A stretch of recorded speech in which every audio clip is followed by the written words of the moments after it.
ventilation officer there, and I joined the rescue team.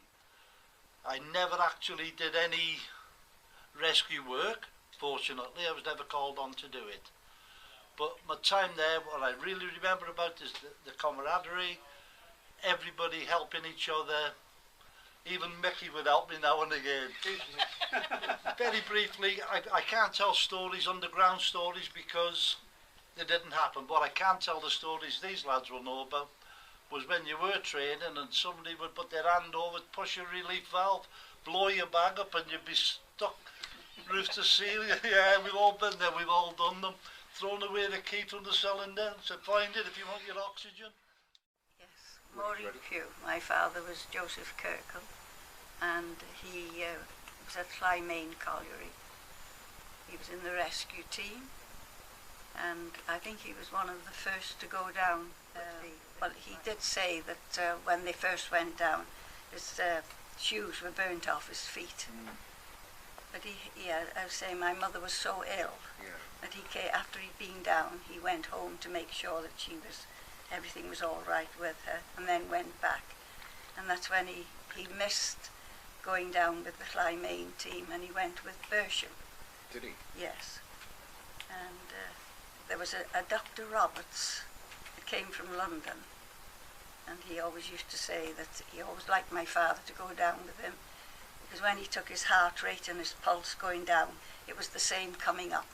So he used to like going down with him. So he must have been pretty fit. Oh, he was. Yes, he was a very fit man. Yes. And then, of course, he, as I told you before, he was the first one out of the gate. And he was offered the £20 by the French lady, but he didn't take it, so she awarded them £31 to go around each of the members. So they had £1 each? They had £1 each, yes. It was? Yes. It wasn't just. There was a lot then, I suppose. Have you got anything from your father's time? Did he leave anything? My brothers took them all, and I didn't have any of them. He was my stepfather, actually. Yeah. And so the brothers, and they both died. They died. So where's the stuff now? Lost? Lost, yes. It's a shame. Yes, it is. And my mother kept them all. Yeah. Because I remember someone came to my mother and said she was very sorry to hear that my father had been killed. And so my auntie and myself, I would be 10 then, we walked to Gresford and to find out what had happened. And we'd been there about a couple of hours, and one of the cages came up and he stepped out. So we said, well, we've seen him, so off we went home to tell my mother. Also, I went to the pictures with an aunt, and the rescue team came on, and there was my father coming along. Of course, I shouted all over the picture, "Oh, Auntie Nellie, there's my daddy." So you were there on the day? Oh, yes. Well, no, it wouldn't be the day. I think it was a day or two after. Right. And this lady came, I don't know where she had the information from. And of course my mother was so ill at that particular time. But, so obviously I'd like to talk to you again about your experiences there. Did your father, you said he went down with the Bersham team later on. Did he work at Bersham later on? No. It was just that he'd missed the team.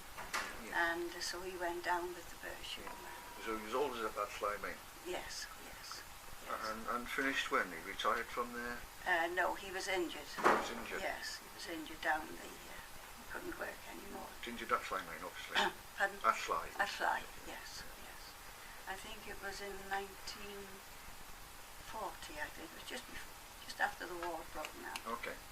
And he went to push a man away from the fall, and he got it on his foot. Yeah.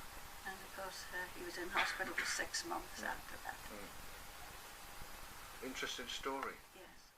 And the last colliery I was at was the point of I started off in the coal industry in Lancashire and joined the mines rescue at Boothstown in 1972, just in time to finish my training for our colliery to blow up. We had 2 men killed and 5 overcome by gas. We had numerous fires at the colliery and other collieries which we regularly attended, which always seemed to be some holidays. I got involved with the mines rescue set up at the Norwich Power Station over in Llanberis, and then when that came to an end, I came to Point of Ayr and joined number 2 rescue team there.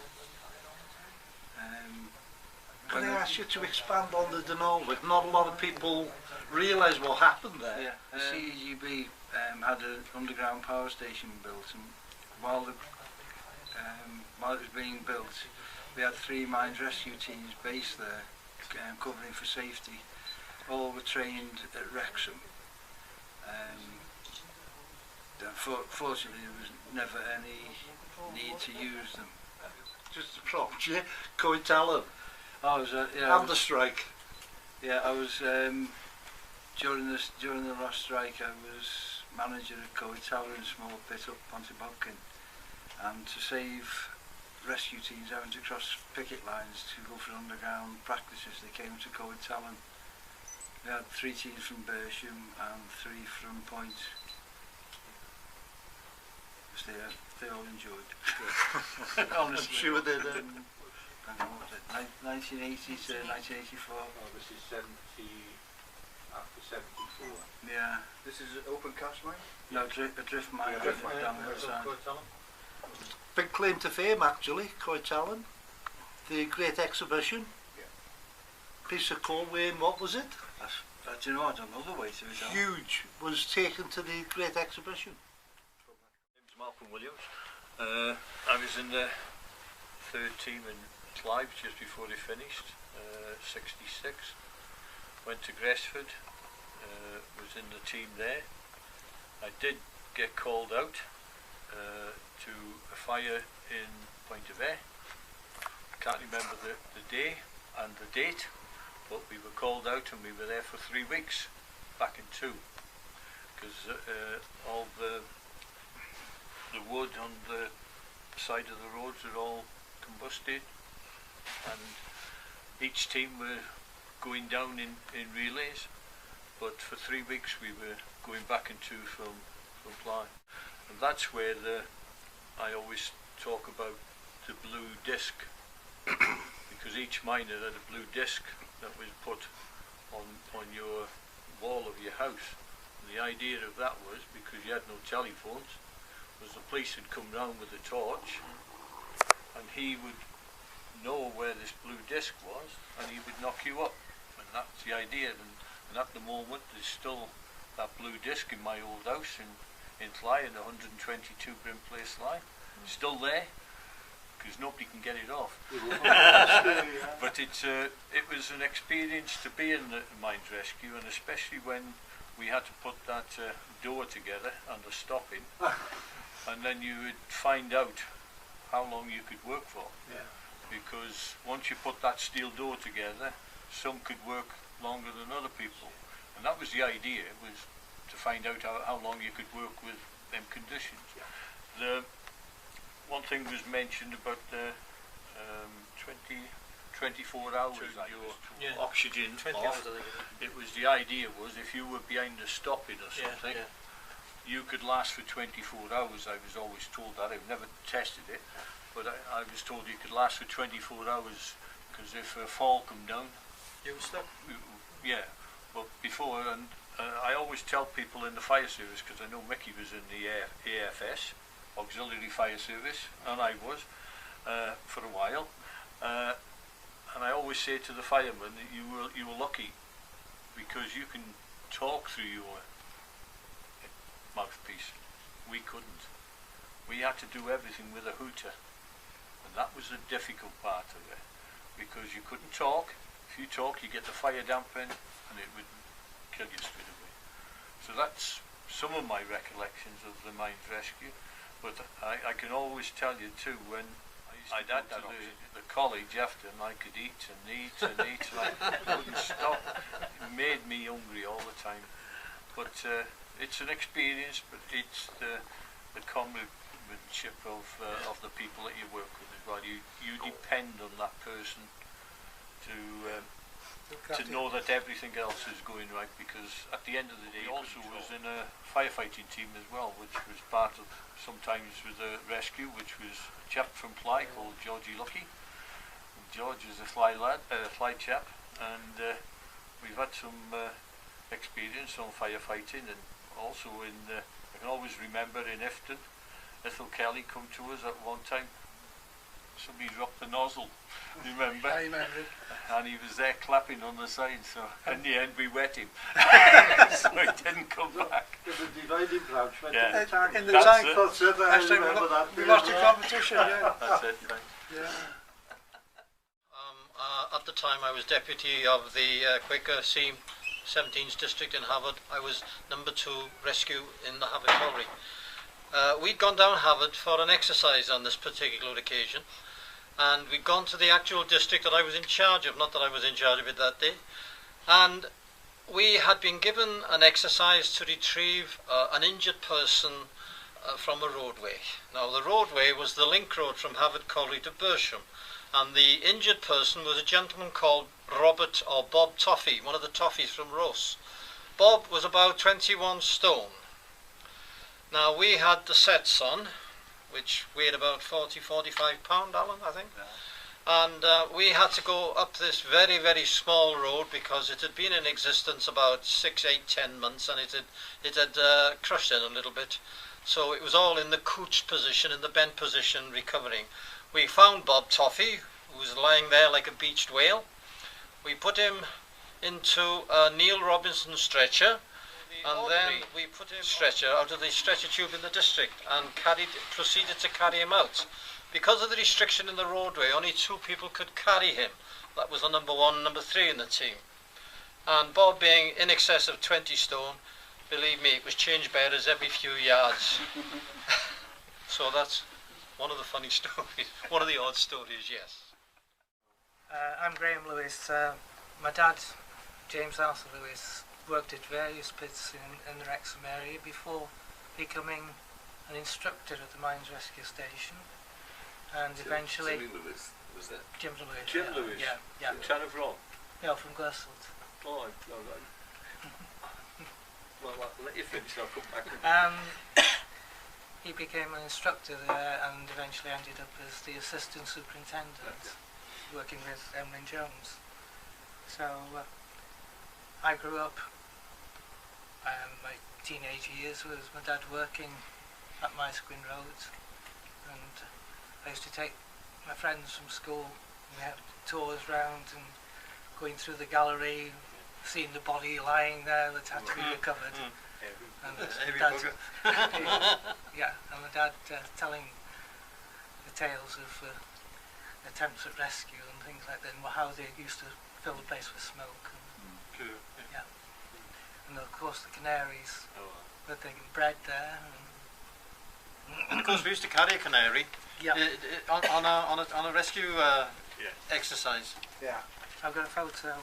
Yeah, coming out. Yeah. Of my dad coming out of the training with a canary in That's its special, brilliant, that. in its special cage. I've never seen that before. Have you seen that one? No. That is really hoping to get a special. copy of that. And Brilliant. the Pass it round, yeah. school's broadcast unit went there, and they made a film for schools for education. Which company it was, I have no idea. But that's a still from the actual programme. Is it? Yeah. So that film must be somewhere. Yeah, whether it was BBC or ITV, I don't know. But Try and dig around, see if we can find it. Mind you, there was a small oxygen bottle in the canary cage as well, Yeah. because if the That's canary right, fell yeah. off the perch, Yeah. and because the canaries breathe 16 times quicker than a human being, so they would fall off a while before you contacted the gas. But there was always a little oxygen bottle on the, so you had to give the canary oxygen. That's right. So, in fact, a few things there. Do you like to talk about them? yeah, I'll get a copy of that. I've got my dad's rescue service certificate. He was a member of the various teams before he became an instructor. So from 1944 until 1958 he was active in the teams. Was he always at Wrexham, or was he in another No, he was always at Reds. Always at Yes, Reds. yeah. And was he a miner to start with? Or Yes, very much He so. was. So Yes. which pit did he work in? We've got a list here. Says he had to fill in a form to do with claims about breathing problems. So this is compiled from that. He worked at Plas Power to start off with 1927, straight from school. Then he went to the Vron Colliery, then back to Plas Power, then to Llay Hall Colliery, then Bersham, and then to the Mines Rescue Station from there. So he was well experienced before. But he must have had an interest in rescue work, in first aid, and he must have been quite well qualified before he applied for that job. Yes, he was a member of the St John's ambulance, and we were talking earlier about going to the competitions. Yes, I remember that. And watching them bandaging up the various casualties. I remember seeing some horrific scenes as a youngster with bits of broken bones sticking out. I used to go to them myself because my father was a first aider at Llay. He was working in the ambulance room, and he used to be an instructor also. So many a time I passed the local secondary school to see him giving evening classes to the miners, because we forget that in those days many miners had to be trained in first aid. But I can remember going to Ifton, as you say, and then sitting there and there was a tunnel. It was very realistic. And my dad turned to me and said, "They will win. This team came in. Why not?" He says, "They haven't disconnected the electricity line. It's still on there." They all electrocuted the entire team. Anything else, Graham? No, that I can think of now. You've got some stuff there we can talk about later on with you. My experience was I didn't know anything about the mines rescue. I got talking to the fellow colleagues for the mines who said what they actually were, and I said, actually Malcolm because Malcolm was in it at the time, and he said, "When you come along and have a look?" So we went to and met Mr. Jones. I think it was Mr. Jones, was it, big superintendent? That's it. Could I ask what you thought of your medical on the steps? Oh, That's quite good actually. I think what I can remember was you had to carry your weight up and down 3 steps, up and down the step for so long. Then you had to rest and you had to recover within a certain time. Otherwise you wouldn't be fit enough to do the job. But it put you to the limit, that did. What I can remember of it. There was another procedure called the entombed procedure, wasn't it? I think the oxygen bottle would last you for 20 hours if you had used the correct procedure. You filled your bag up and then you shut it off, didn't you? That's right. And then you had to sort of lie down and not move, not even think hard. And then when the oxygen started to get contaminated, you had to then open it up again. To get the oxygen back in again. What the training we had was everybody who worked in the mines knew what the conditions were down the colliery. So basically the training was to get used to the set. It is difficult those who've seen the set, with a nose clip and a mouthpiece, and it's difficult to be working with a bag in front of you with a nose clip and talk. Well, you obviously couldn't talk to work and trying to get around the daily. You had a squeaker, a horn, bicycle horn, beep, beep, to send messages to each other, yes, no's and so forth.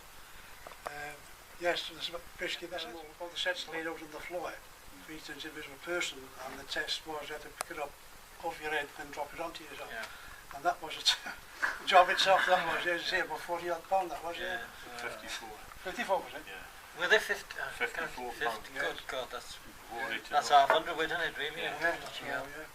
Didn't matter when you were younger, did it? No, I could fly. Okay, the name is Muldoon Davis. I worked at Llay Miners Welfare, and I worked for a brief period at Gresford Colliery down the slant. But at Llay Miners Welfare, I was there from 1954 until closure. I started off as a first aider down at Llay Miners Welfare, and that's just how I became a member of the rescue team. I was moited to death by the man at the time who was controlling it. Felix Griffiths was the man in charge at Llay Miners Welfare, who controlled the rescue team and the first aiders, in fact, along with Vic's father, Percy Davis, and Harold, and Les Crew. and fantastic. They taught us very well. Mitchell Hill was the doctor, and he was the doctor responsible down at the rescue centre, who stood at the side of you when you did your treading on the boxes to the metronome. Remember the metronome swinging to the floor? And you had to be 1 foot out your head, and that's right, and it had to be in time. So they'll just say, all right, I think that will do for a minute. Yeah. But I can honestly say, in the time that I spent with the rescue service, it was one of the happiest periods that I've had. I made good mates, not only at Flag, but also at Gresford and Point of Air. Everywhere I went, you were always welcomed by the people there. You knew you could trust your mates in the rescue teams, but you knew you could trust and rely on all the miners who were down the pit at the time too, irrespective of their positions. We all relied on each other. But the rescue brigade, in my opinion, were fantastic. They were all good lads. They turned out and they put themselves through a lot of pain and hardship. For what? We dreaded the thought, but we were prepared, and we were prepared very well by your dad. I went into Booth's on standby there to replace a guy that would be in 1961. Of course, you had to retire from the rescue when you were 40, didn't you? That's right. It was only a young person's occupation. That's right. Well, when the captain, he was in the #1 team at Llay. Now, our captain was a great guy, Harry Wynyard, if any of you knew him. And Tom Astley was our vice captain, and I took over the #1 team, which was a feather in my cap because I regarded my people in the team better than me, but I was proud to be with them. But forget captain, it was only a name.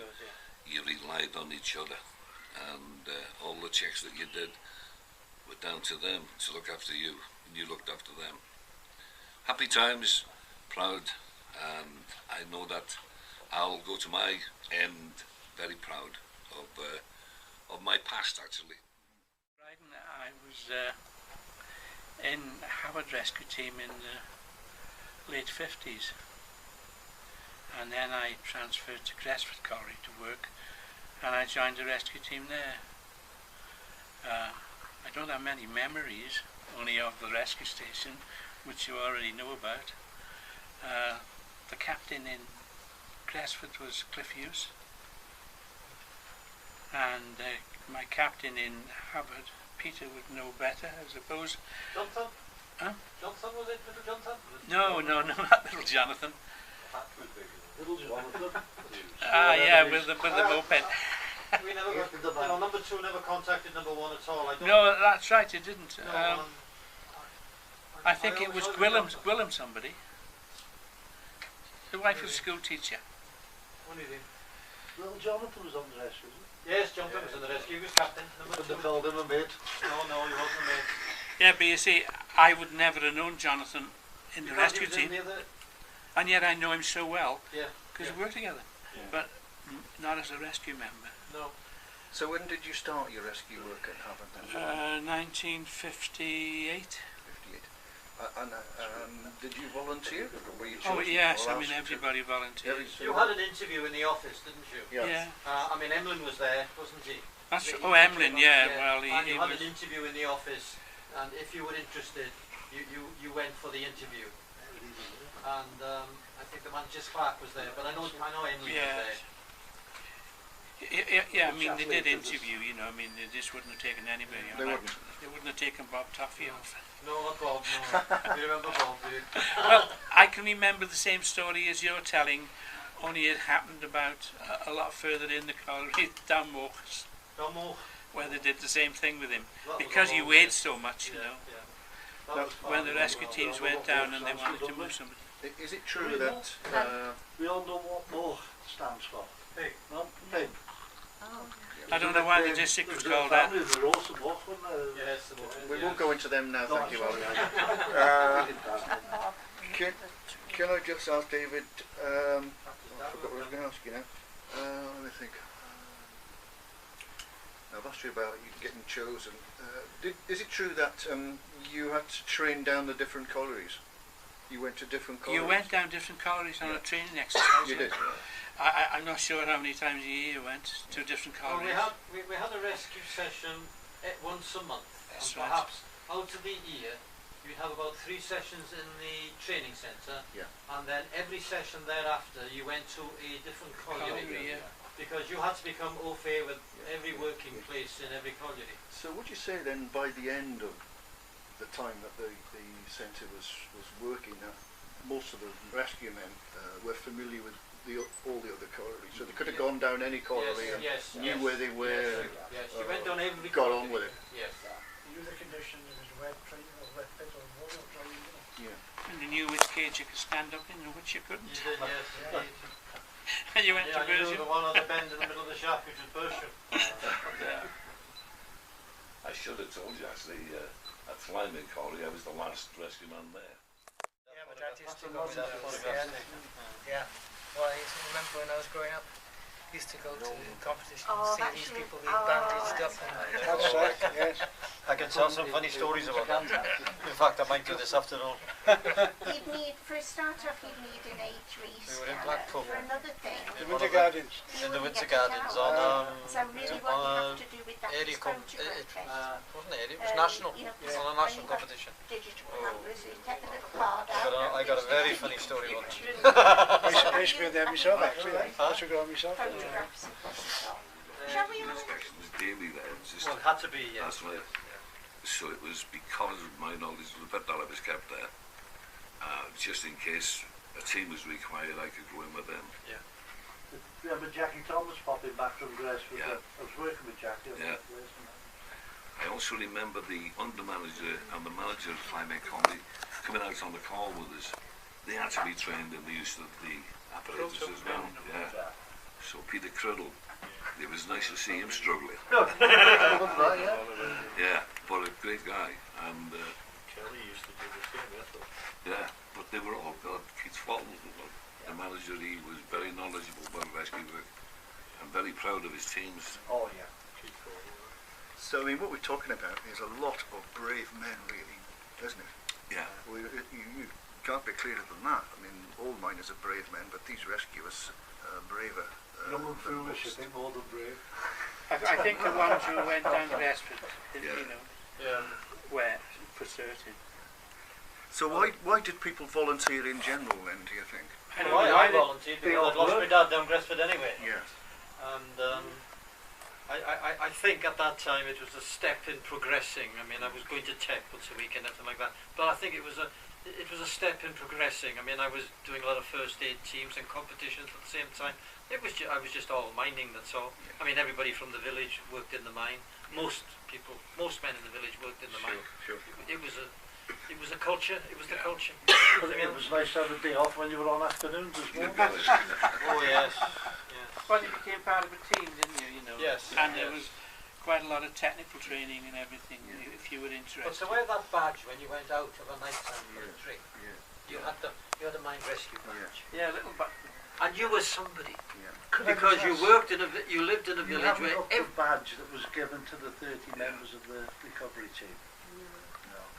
My The Norfolk brother's one. mayor. Yeah, he's got one there. He's got married. She married in 1930. Sorry, I keep looking into Welsh. She remarried in about 1938 or 39. Her pension then finished because she remarried, but I was still a dependent, and anything I needed, I had to go to Wrexham for it. Now, of course, when someone passed the scholarship, you have a bike when you pass the scholarship. It's not like today. And I went there, they wouldn't give me any money. I had to collect beer bottles and take milk out for my own. Did they give you the odd pair of shoes or blondie? That's in the industrial district. Yeah. Because that's where the plans are. Yeah. Well, it was a long hike down And then there. when we had that fire in Gresford, they said that they were taking so much stone on the top, and the sheer comes ignited, and we had a ball of fire. And they said it wouldn't happen, but we were getting oil. We were underneath the old Rubrioins, and the oil was coming down, and we were working in bathers, and we were going back into the showers to get a wash, And as I said, you depend on your mates to wash your back, don't you? A funny story on that. Yeah, 18s. but you used to have swarfiga, and that's what they plough onto you to get the oil off, and then you were coming down in Durbo then, weren't you? Dermatitis. Yeah. Do you remember in the 18s there was a fault just before the Maygate stable, and there was storm in that, and they were saying they were getting balls of gas went on fire, so they sent me down with a big MSA, a long probe and everything. I said, time was it? There's nothing going to happen next month. It was about 10-15 yards in the waist. Didn't know where that was going. Get out the bloody road. I'm going to test on your memories now, because I can't remember the exact name.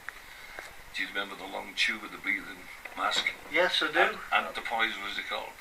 Antipoise. Antipoise. 30-foot length of rubber hose. Inch breathing, and that's about as much as you could draw. And they would send one of you into a road to fetch someone out, wouldn't they, on your back? That's right, yeah. Yeah. With an antipoise on. That was a Mickey Mouse thing, that one, if you know. Bloody rubbish. But a marvellous piece of equipment. A simple piece of equipment, and yet very effective, wasn't it? Very dangerous as well. If you went rushing in without tying the pipe, dragged it anyway. And things people used to do on that pipe to the rescue street as well. It's been all that. Yeah, that was something you carried and gave to somebody that was unconscious or something. The Civics. I've seen them advertised on eBay, the MOD type. It's exactly the same, except they've got a little fan on the box. To pump the air in. To push it in, yeah. The face piece, the helmet, everything's exactly the same. To the staple pit. Same guy. And he said if there had been steel ladders instead of wooden ladders, they could have got down there and they could have done a bit. But being wooden, of course, they were burnt and gone. I think there was a hell of a lot of gas there, because my mother used to say when my father used to come home from work, he used to fall asleep at the table eating his meal, and everybody used to say it was the gas that was causing that, because the roads are so narrow and there was the ventilation, I don't think, was good enough there. But there we are, that was just my thoughts. Well, there was plenty of methane there. When we finished it was dry. We were running 2 boilers off it. It was heating the baths. Everything, just the methane coming up the pit. You bored in there, didn't you? Oh yeah. On 93s, 94s area, 93s there was one hole actually under pressure. We used to have a vacuum system to pull the gas out, but there was one at the end of Nashitas, but there was one in 93s, it was actually under pressure. When they were drilling it, it blew the machine back, and you know they were fixed then. It pushed the machine back. What machine was that? The drilling machine now. But we used to drill. What coal machine was it? In the main, in the 6 foot, in 93s, down the East Main. Generally, so you worked down the slant? Down the slant, yeah. Where down the slant? Down the 8s and 7s. 7s and 8. I was first started top of 2s on the haulage. Lonely job on, 16 years of age, on your own for a full shift. Somebody come past you, was so pleased to see you. Responsible job. Spent some time in, what was it called, 77, the Sunset Strip. On the slant, you remember that one? Was that top of the drift? Or? Was that right, it was never controlled, was it? No. They left everything and said there was a lot of chocks in that in 77. It was scandalous when it shut. We opened a new phase 36s.